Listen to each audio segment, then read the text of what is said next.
हरियाणा विधानसभा चुनाव के लिए नामांकन दाखिल करने में 2 दिन का समय शेष रह गया है। रेवाड़ी में नामांकन पत्र दाखिल करने के बाद कांग्रेस और बीजेपी के उम्मीदवारों ने अपना प्रचार अभियान तेज कर दिया है। चुनाव में उम्मीदवारों की सूची जारी होने के बाद पार्टी छोड़ने और ज्वाइन करने का सिलसिला भी तेज हो गया है। रेवाड़ी से बीजेपी प्रत्याशी लक्ष्मण सिंह यादव के आवास पर पहुंचकर सैकड़ों युवाओं ने पार्टी ज्वाइन की। बीजेपी प्रत्याशी लक्ष्मण सिंह यादव ने पटका पहनाकर पार्टी में उनका स्वागत किया। वहीं दूसरी ओर धारूहेड़ा शहर के 2 पार्षदों ने कांग्रेस प्रत्याशी चिरंजीव राव की मौजूदगी में कांग्रेस का हाथ थामा है। रेवाड़ी से बीजेपी पार्टी प्रत्याशी लक्ष्मण सिंह यादव, कांग्रेस प्रत्याशी चिरंजीव राव और एसयूसीआई कम्युनिस्ट पार्टी के प्रत्याशी राजकुमार निमोठ ने नामांकन दाखिल करने के बाद चुनाव प्रचार तेज कर दिया है। विभिन्न पार्टी के उम्मीदवारों ने मीडिया के माध्यम से अपने अपने मुद्दे बताकर जनता से वोट देने की अपील कर रहे हैं। रेवाड़ी से कांग्रेस प्रत्याशी चिरंजीव राव ने मीडिया से बात करते हुए कहा, बतौर विपक्ष का विधायक होने के नाते हमेशा पुरजोर तरीके से इलाके की आवाज उठाई है। मेरा नाम अजय सिंह एडवोकेट है और एसयूसीआई कम्युनिस्ट पार्टी का एक कार्यकर्ता हूँ। आज पूरे प्रदेश में एसयूसीआई कम्युनिस्ट ने 8 उम्मीदवार उतारे हैं। कौशली से किसान व मजदूर नेता कामरेड राम कुमार जी को उतारा है और केवल एक मुद्दे को लेकर हम जनता के बीच में जा रहे हैं। जिस तरह एम्बुलेंस की फैसिलिटी होती है 24/7, जिस तरह फायर ब्रिगेड की सर्विस होती है 24/7 और जिस तरह शायद पुलिस की भी सर्विस होती है 24/7, राजनीति के मामले में जनता की समस्याओं के खिलाफ लड़ाई लड़ने वाली पार्टी केवल एसयूसीआई कम्युनिस्ट है। चुनाव आ गए, चुनाव के बीच में जनता के बीच हैं, चुनाव चले जाएंगे, अगले दिन से जनता के मुद्दे को हम उठाएंगे। हमने कभी भी जनता से मुंह नहीं फेरा है। चुनाव आए या जाएं, जो साथी राम कुमार जी ने बताया कि हमारे पास आज पूरे प्रदेश में बेरोज़गारी में हरियाणा टॉप किया है।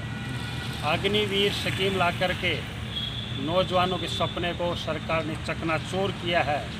बात करती है बीजेपी बड़ी बड़ी कि हमने नौकरी लगा दी, फला नौकरी दे दी।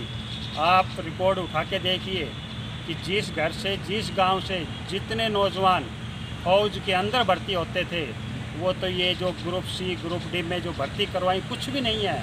उसने तो लोगों के, नौजवानों के सपने को चकनाचूर कर दिया। दूसरी बात, किसानों की जो एमएसपी की बात करते हैं, जो आज रेवाड़ी विधानसभा से लक्ष्मण यादव जी को जो टिकट दी है, इससे पहले कौशली के एमएलए रह चुके हैं। इन्होंने बहुत बड़ी बड़ी बातें की थी कि हम तो एमएसपी दे रहे हैं, एमएसपी दे रहे हैं। लेकिन इन्होंने जब किसानों ने इनके सेक्टर 4 के मकान पे जाके कोठी के ऊपर प्रदर्शन किया था, 1 क्विंटल गेहूँ लेके गए थे किसान लोग और ये कहा था कि आप एमएसपी बताओ कहाँ मिल रही हैं। ना तो एमएसपी का कोई प्रोविज़न बताया, ना उसे 1 क्विंटल के पैसे दिए और लोगों का, जो किसानों का जो खून पसीने की कीमत का जो बाजरा था उसको फ्री में खा गए। ये तो किसानों के बाजरा खाऊ नेता हैं। अगर इतने ही अच्छे होते तो ये कौशली से चुनाव लड़ते। और कांग्रेस में कोई फ़र्क नहीं है। कांग्रेस भी बड़े बड़े पूंजीपतियों, घरानों के फंडिंग से काम चल रहा है। जिस कप्तान साहब ने जितने बड़े तक यहाँ राज किया है, आज आप देख रहे हो रेवाड़ी शहर की सड़कें, चलते फिरते नाले, चलते फिरते तालाब बन रहे हैं। तो इनमें कोई ही नीति नैतिकता, कोई वो नीयत की कोई वो बात नहीं है। ये लोग कुर्सी के पिपासु हैं और अपनी कुर्सी के लिए कुछ भी कर सकते हैं। नहीं, घोषणा होती हैं, घोषणाएं बहुत होती हैं, लेकिन प्रैक्टिकली या लोगों की सरसों, बाजरा, गेहूँ, आप एमएसपी की बात छोड़िए, जो लोग गेहूँ या ज्वार या बाजरा या सरसों घर में नकली तो नहीं बनते, किसान अपनी मेहनत से खेतों के अंदर उगाते हैं। अभी आपने पीछे सर्दियों में देखा, सरकार ने अचानक एकदम से सरसों की खरीद को बंद कर दिया। 2 दिन के लिए फिर शुरू किया। पूरी रेवाड़ी में चारों साइड में हज़ारों की संख्या में ट्रैक्टर आ गए थे कि हमारे पास ये सरसों की फसल थी, आप खरीदिए। तो क्या तमाशा है, मनवा जो पोर्टल ओपन, मनवा तो पोर्टल बंद। ये तानाशाही रवैया नहीं चलेगा।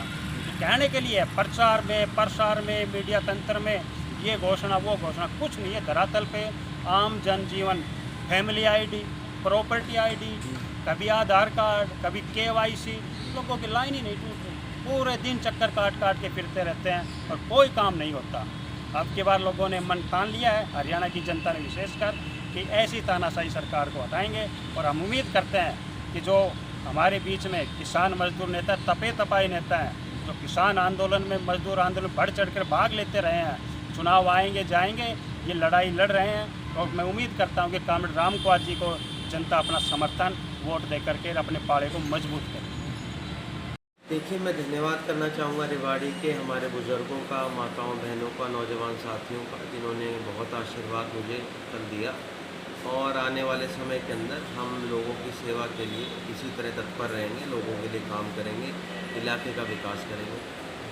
सर, आज देखिए, समस्याओं का अंबार रेवाड़ी के अंदर लगा हुआ है, चाहे बेरोज़गारी की समस्या हो, टूटी सड़कें हो, भ्रष्टाचार हो, गंदगी का ढेर हो, तो इन सभी चीज़ों के ऊपर जो मूलभूत है, पीने के पानी की समस्या, उनके ऊपर हम काम करेंगे ताकि लोगों को मूलभूत सुविधाएं मिल सकें।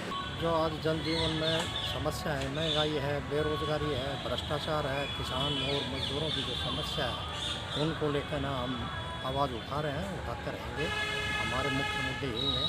अभी जो अग्निवीर की जो योजना है सरकार की, उसके खिलाफ भी हम जो है वो आवाज़ उठा रहे हैं। और ये एकदम गलत नीति है सरकार की, जो अग्निवीर ले आए हैं, ये इनके खिलाफ भी आवाज़ उठा रहे हैं। बल्कि ऐसा हो रहा है कि ये हमारे नौजवान बच्चों को तो अग्निवीर में धकेल रहे हैं, और जब इन लोगों को टिकट नहीं मिलती, 5 साल जब मलाई खा लेते हैं तो टिकट नहीं मिलती तो रोने लग जाते हैं। तो जब 5 साल के लिए अग्निवीर को देते हैं तो ये भी अपना संन्यास ले लें राजनीति से, ये भी अपनी छुट्टी कर लें कि अग्निवीर की योजना लागू करी है तो हम भी आगे चुनाव नहीं लड़ेंगे। लेकिन मौजूदा सरकार ने कोई सूद नहीं ली। अब प्रदेश में कांग्रेस पार्टी की सरकार बनने जा रही है। रेवाड़ी की सभी समस्याओं का समाधान तुरंत प्रभाव से किया जाएगा। साथ ही रेवाड़ी की रुकी हुई सभी बड़ी परियोजनाओं को पूरा करवाया जाएगा। चिरंजीव राव का कहना है कि कांग्रेस सरकार बनने पर 1,20,000 कच्चे कर्मचारियों को नीति बनाकर रेगुलर किया जाएगा। बुजुर्गों को 6,000 रुपए पेंशन, कर्मचारियों को पुरानी पेंशन स्कीम का लाभ दिया जाएगा। युवाओं को पेपर और योग्यता के आधार पर 2 लाख पक्की नौकरियां, 500 रुपए में रसोई गैस सिलेंडर और 300 यूनिट मुफ्त बिजली का लाभ दिया जाएगा। सरकार बनने ही पहले ही साल 1 लाख नौकरियां देने का कार्य हमारी सरकार करेगी।